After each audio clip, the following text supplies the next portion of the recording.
Hi, my name's Anita Tarrant and tonight I am your guest chef. That's right. What is guest chef? Well, basically we take a pub in your local area and we come in and we cook for you. So last week we were at the Millbrook, which is down in Southpool near Kingsbridge. It's a very quaint small little pub and we had 40 guests and we cooked bruschetta, spaghetti and meatballs, followed by a panna cotta with raspberries. So how do we go about that? Well, we were given £200 and firstly we went shopping. So off we went into Kingsbridge and we bought ourselves some French bread. We bought vegetables, so we're talking about peppers and onions, and then of course we went to the butcher, the local butcher down in Kingsbridge, and we bought some beautiful fresh sausage meat and some really lean mince. Now, how do we do the bruschetta? It's easy. Basically, all you have to do is you take your baguette and you slice it fairly thinly, probably about that thick, and then you toast it. Once you've toasted it, you then put on some garlic butter, which will then melt into the bread, and then we chop our onions, our peppers, and nice fresh tomatoes. Now, before we chop the tomatoes, we're going to blanch them in water very slightly so the skins come off nice and easily, and then we chop them into sort of chunk-sized pieces. We put the onions, the tomatoes, and the peppers, and we layer them onto the bread once we've fried them very lightly in a nice virgin olive oil. So once the peppers and tomatoes and onions are on your French bread, we're then going to pop it in the oven just for a couple of minutes. So that's the starter. Nice and simple, really easy. Now we get down to the spaghetti and meatballs, and this is where the fun starts, because we're going to take our mincemeat and our sausage meat, bearing in mind that we did this for 40 people, so you're probably talking about 3 pounds of sausage meat and about the same in mince. So we put it in a nice big bowl, we chop up some garlic really finely, we then mix the mincemeat and the sausage meat all together with our hands, and then we're going to roll it all up into tiny balls, making sure that the balls are all the same size because it looks so much nicer. Once we've got these beautiful little balls, we then roll them in flour. We're going to fry them very gently, just to seal them so that they don't come apart, and then we put them to one side.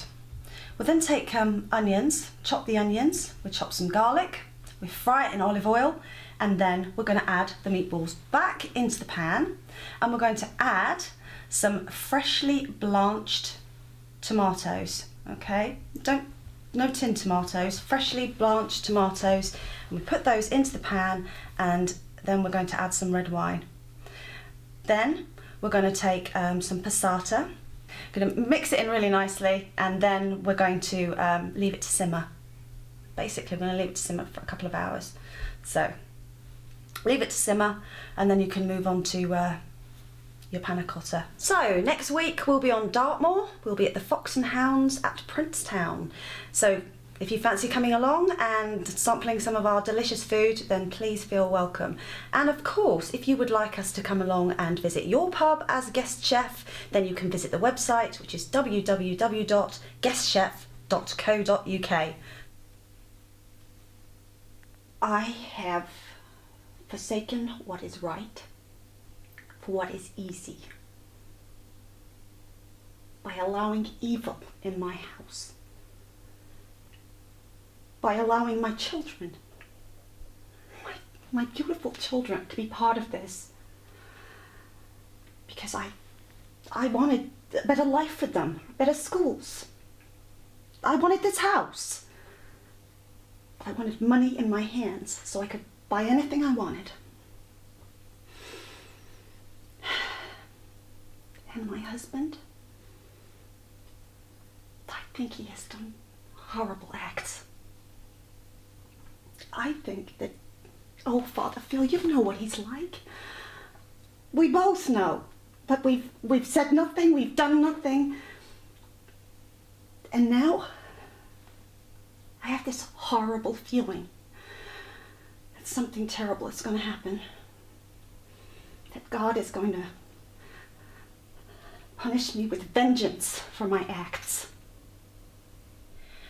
I'm all right when I'm here with you in this room. But when I saw those people on Saturday night, I couldn't come in. I'd have freezed up. I'm a freak. I can't even talk to the people I live with anymore.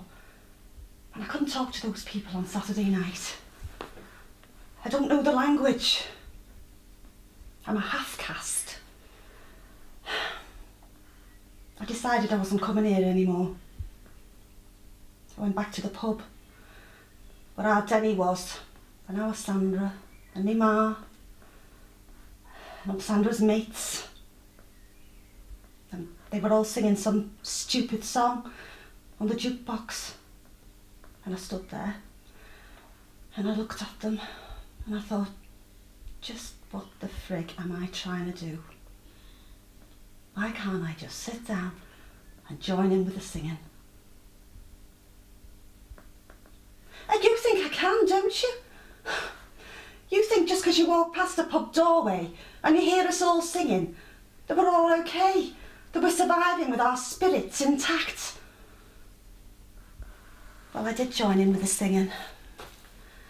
And when I looked round, my mother was crying.